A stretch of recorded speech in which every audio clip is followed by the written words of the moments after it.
Hello everyone, welcome back to Chill with Sabby. I hope you're all doing well. Today, we are diving into the world of one of the America's best-selling truck lines, Ford, with a special focus on the 1978 Ford Bronco. This isn't just any Bronco, it's a new 2024 casting from Matchbox, complete with the moving parts and the eco-friendly plastic-free packaging.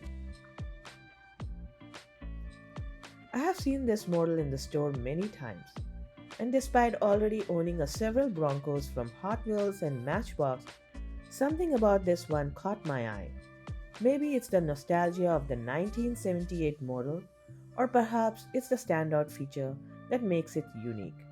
So if you're curious about the original 1978 ad, I have included a link in the description. This Bronco feels solid, sporting a stunning blue metallic and white pearl paint job.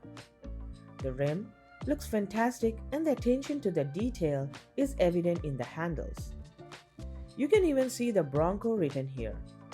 The interior is decked out into black and the front grille and the headlights are finished in chrome. But the real treat is under the hood. You can see the engine, a nice touch from the Matchbox. I really like the 1978 Bronco from Matchbox. Let me know your thoughts in the comments.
That's all for today. Please like, share, and subscribe. Until next time, keep exploring, keep smiling, and happy collecting.